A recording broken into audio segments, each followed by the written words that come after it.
Welcome back to another episode of the Kaicast. And as you can see, I am not in the room I was before. That's because I am home from college right now, and this is my room at home. Very different, very cool. I got a lot more, Star Wars collectibles. If you're watching video or if you're listening, I got a ton of Star Wars figures on my walls. A lot of towels and stuff hanging around. Way different vibe. But we have a cool episode today. I kind of wanted to talk about a couple things. One, kind of like moving back from college, what's going on with that. What it's like to I'm trying to figure out like what it's like to be a fan of many different teams, like if that's possible. So I was looking into that because I was recently just watching the Dodgers game. Huge fan of Shohei Ohtani because he's awesome and he's super fun to watch. So I kind of was like thinking, can I really be fans of the Dodgers and the Pirates? So we're definitely gonna be talking about that. And then I also want to talk about Chelsea a little bit, but that's kind of will be later. I'll let you know when we're talking about Chelsea if you're not a soccer fan. But if you are, it's also a really cool situation with like bad ownership and all that. So we'll get into that right now. So yeah, let's just start. I'm back home from college. Still working on the podcast, obviously, super cool thing. Um, but I wanted to kind of like get into like what is it like? Is it possible to like two teams? Recently, I've been watching a lot of baseball. Of course, it's baseball season. It's a great time to be alive for baseball season. And I've been a big fan of the Pirates, as you all know, Pittsburgh sports guy at heart here.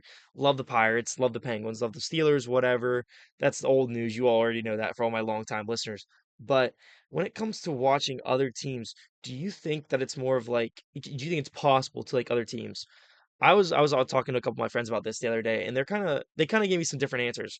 A lot of times it was yes. Okay, so we'll start with soccer. For soccer, yes, but it has to be like a divisional difference. So in soccer, there's like the Premier League, which is England, like Syria, which is Italy. Like they're basically saying it has to be from a different country, which like I totally get. That makes sense. So like my teams are Chelsea and AC Milan for Christian Pulisic. Boom. My Spanish team's Barcelona, whatever.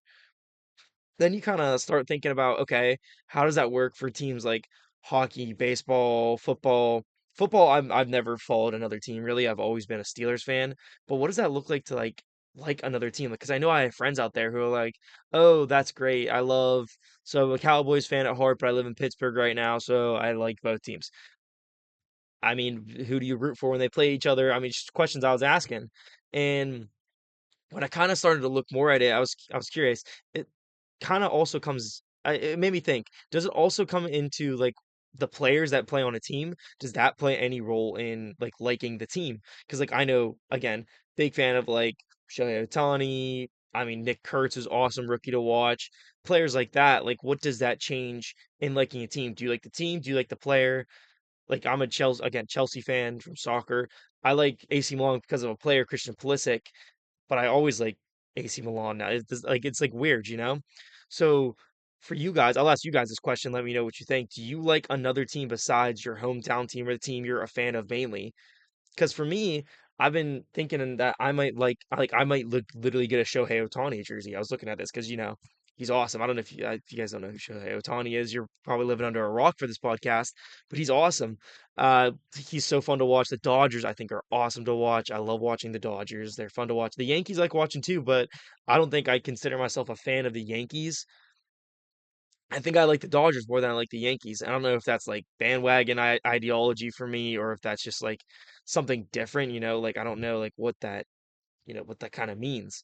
So I was thinking about it. And also my girlfriend, she got me a Shohei Ohtani Angels Shohei one bobblehead, I think is what it was, or Ohtani one, which I thought was really cool, and I can add that to my collection.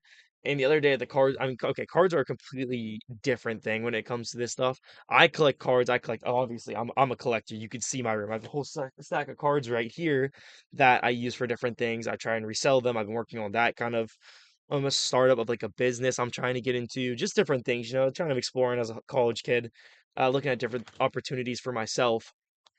But for like cards, it's like completely different. When I go and buy cards and stuff, I do it because either I like the player, I like the team, or I think they're gonna go up in value right now.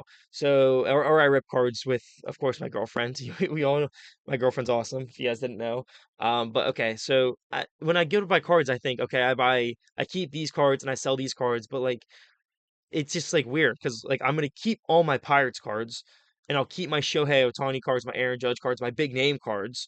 Even actually, I keep a lot of Dodgers now because I think they're all really awesome. Big fan of like Andy Potheads this season because he's hitting really good. Just little things like that. It's just like, do you focus more on the team, on the players when buying cards? I always thought I was like a big team guy when it comes to the Pirates because again love the Pirates, but I've also found myself collecting a lot more. I mean, Dodgers. I mean, I think they're really cool. So I think I might have to make the call for myself that I am a fan of two teams. Of course, if the Pirates and Dodgers ever play each other, I think I'm a Pirates fan. And I think I'm also going to enjoy a good baseball when I watch that because I think they're both awesome teams. I think they're both going to make the playoffs, and I think that's going to be really exciting. But I think it's really interesting, a like psychological thing I was thinking about. Like, why do I like two teams, and what does that mean? Like, if they play each other, like, do I just like watching them because like the Dodgers are good? I mean, I tried watching other teams, of course. Like, not try, but I do. Like, I watch like the Mariners, the Angels, the Yankees, like I said. But like, I feel like it changes the way like I view teams. Like when I'm like like when like I like the team compared to when I'm like a fan of a player or something. Because like again, I love the Dodgers for not just Shohei Ohtani, but like their players. Like Muncy, I think's awesome. Kyle Tucker from the Cubs, he's awesome. Teoscar Hernandez, they all are just like I don't know, like when I watch them, like they're great players, and great players are always fun to be fans of. Maybe that's why I find myself liking the Dodgers a lot more, not a lot more, but like finding myself be a fan of them because I think they're really awesome. Recently, I've actually been looking into getting the MLB TV to watch the Dodgers more. Dodgers, Yankees, because the Yankees are like big names, of course. Big fan of Ben Rice just because he was a rookie last year and he's really fun to watch. Of course, most players you like to become fans of like rookies, stuff like that, because they're just fun, exciting to watch. Like they're a lot of unknown with rookies. Of course, why I'm a fan of Ben Rice. I wouldn't get Ben Rice's jersey though. I have a card of his that's really cool, but it's like a different way to look at it. Getting into collecting is kind of just like different because when you actually start to get into like collecting and stuff, you just start to see every player from a different perspective. Because now that player's market just like looks different. Like when you look at a player's market now, like when they like you're a fan of that player because if they do good, their market increases, which could potentially make you money. It's I wouldn't say it's gambling, but it's definitely something that's like, okay, player markets. It's like a different like financial world for sports. I'd say it's like the stock market for sports. Like you could buy stock in, I mean, yeah, okay, it's S&P 500, your top 500 stocks. You could do the same thing for sports and buy your top like 500 athletes. Like you got like your Messi, your Ronaldo, your Shohei Ohtani, your Aaron Judge, stuff like that. Like Patrick Mahomes, like Tom Brady, stuff that will can no matter what they'll hold their value because they're already big name players. Or you can go for like your risky things, like you got like your penny stocks, whatever. You can invest in those, and then you got like your rookie cards you can invest in now. Again, Connor Griffin, really big rookie out there. I was at Baseball Card Castle today and found a $12 Connor Griffin base rookie, which is like comes in a lot like it's just base. Like there's nothing special about it. It's just a regular card that has nothing special about it. And that was $12 as it is. So that just shows you how much of a market that are in there for rookies because of the way that they can potentially increase in value. They could become the next Aaron Judge. And then that little rookie logo on it. I don't know if you guys see cards, but that little rookie logo on it makes a huge difference for like value increasing. So that's just really cool to see. It's kind of different though when it comes to like as someone who's been in like the sports world and the Star Wars world of like collecting different things. I find myself seeing that sports cards are a lot more volatile when it comes to those kind of markets compared to something like I don't know these Star Wars figures who will most likely hold value over time, won't increase decrease as much, but they're not gonna again, they're not as I would compare these Star Wars boxes, cards, figures, whatever to like bonds. They like pretty much consistent increase in value. Um of course, there are exceptions to that. If you've ever seen people who collect Legos or something like that, they have a huge market for Legos. Legos always goes up in value. I have a ton of Legos over here. I'll have to show you guys one of these times that are worth hundreds of dollars just because that's just what they are. They're just Legos worth a lot of money. And of course, there's always going to be aspects to different like collections and stuff, and like what that means for like increasing in prices. Like big name people in Star Wars, of course, are going to make a difference. Like autograph stuff is going to make a big difference on the price of it, but it does kind of give you some perspective on like the financial world of like sports, Star Wars, and how like they compare to like a real financial world market, which is always really interesting when you look into it because you realize that there's different markets to just like a stock market and things that you can invest to. Of course, they're not like the most safe. They're different, of course, because they're like their own markets. They could Same risk I would say the S&P 500 has. The S&P 500 I feel like has, I mean, of course, top 500 stocks, whatever, but you can also invest in Messi right now, and he's the greatest soccer player of all time. His value is only going to go up and skyrocket. So I don't see. I guess the real problem would be calculating like investments of it, like the return of it. But of course, that's always going to go up in value. So maybe you can calculate an estimated return on like a Messi card that'll give you some perspective on how much it's going to be worth in the future, which is just really interesting to me. That there's different like markets that you can research that all have their own thing. And of course, there's more markets than just like again Star Wars, sports, the stock market that do make differences. And that's kind of like what I've been like learning about recently. When you get into it, you start to look at stuff like, wow, there's more markets out there than just the stock market that you can invest in. And one of the coolest things that you can invest in is stuff that you are passionate about. Like myself, I'm passionate about Star Wars and sports, and here I am making a podcast about it and talking about the different markets of Star Wars stuff, sports cards, compared to a stock market as a financial planning major. Like that's just the cool world we live in today, where I can talk about these different things, recommend different things for them. I mean, it's just super cool.